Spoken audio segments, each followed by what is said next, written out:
I understand, but my priority right now is my family. I'll be back when my leave is over. This is unacceptable, Anne. We can't afford to have you away for so long. If you don't come in, I might have to consider other options, like letting you go. I was also planning to make you the office manager. No thanks. I will come back when my leave is over.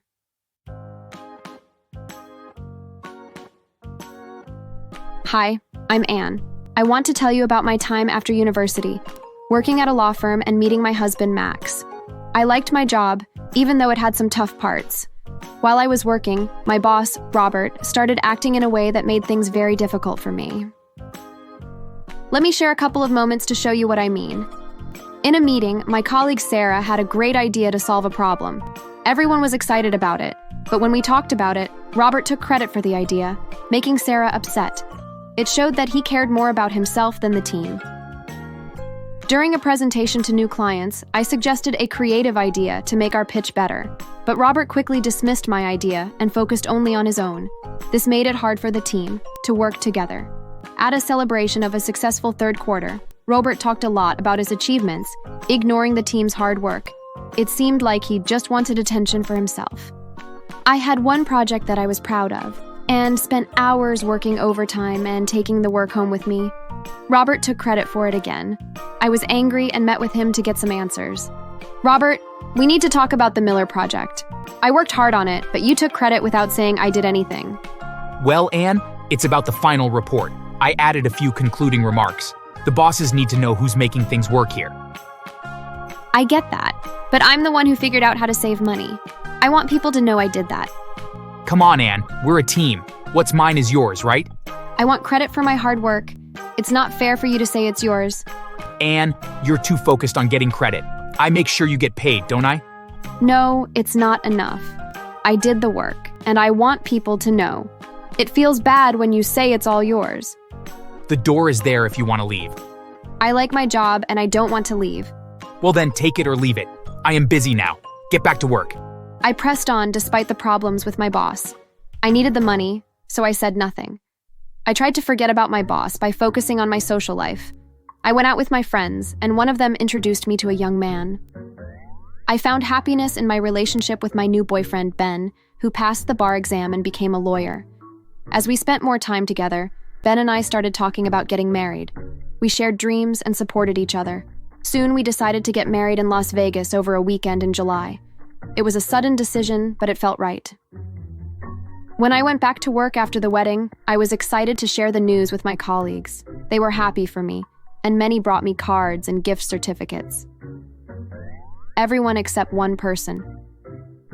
My boss, Robert, looked away whenever my workmates asked me about the wedding. Instead of feeling happy for me, he added more assignments to my already heavy workload. I was forced to work overtime and even on weekends, leaving me with little time to spend with my new husband. The demanding work hours created a strain on our fresh marriage. Ben, I miss spending time with you. These long work hours are making it tough. I feel it too, Anne. It's like we're ships passing in the night. I thought things would get better after the wedding, but it's even busier now. We need to find a balance. Our time together is important. I agree, Ben. I want to make more time for us, despite the crazy schedule. Even though I worked a lot at the office, I found out I was going to have a baby. Juggling work and getting ready for a baby was tough. Most of the time I was pregnant, I kept working hard, trying my best with all the office stuff. Knowing a baby was coming made me happy but also stressed. When there was just 1 month left before the baby was due, I decided to take some time off. I had a note from the doctor saying it was okay. But my boss got mad, even though I followed all the rules. It felt like taking time off for something important, like having a baby, was a problem for them. I didn't care, and I took all my things and told them I would be coming back after my maternity leave was over. During my time off, I wanted to focus on taking care of myself, getting ready for the baby, and spending time with my partner. As the baby's arrival got closer and my stomach was getting bigger, I was feeling anxious and happy. My husband was also excited and wanted to get the house ready. To make things better, my husband found a bigger house for our family. We bought it and moved, giving us more space and a fresh start. Moving to this new place was a great feeling and a relief. It had the room and comfort we needed for our family. However, 2 weeks after the baby was born, I got a call from the boss. Anne, we need you back at work immediately. There's a lot to catch up on. I'm on maternity leave, Robert. I need time with my newborn. I have a child.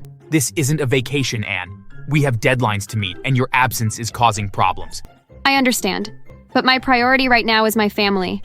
I'll be back when my leave is over. This is unacceptable, Anne. We can't afford to have you away for so long. If you don't come in, I might have to consider other options, like letting you go. I was also planning to make you the office manager. No thanks. I will come back when my leave is over. I hung up the phone. Despite my tough talk, I cried. We had a big mortgage to pay, and we couldn't afford the payments if only my husband worked. Still, Ben told me not to go into the office the following week. In the morning, I received a registered letter from the office stating that I would no longer be required to come to work due to some changes in the office. I was so shocked that I almost dropped the milk bottle that I was using to feed the baby. I called my husband at work, who was surprised and angry. He said he would help me sue the company due to wrongful dismissal. But I told him I needed a good reference, and I was afraid that I wouldn't be able to find a good job if the boss didn't recommend me. My husband told me to have faith, and he told me not to worry about this. Feeling treated unfairly as a mom, I decided to do something about it. I agreed that I needed to sue the company because they treated me poorly for having a family. I thought they fired me just because I took time off for my pregnancy. It was tough, but I wanted to show that I was good at my job and that being a mom shouldn't mean losing it.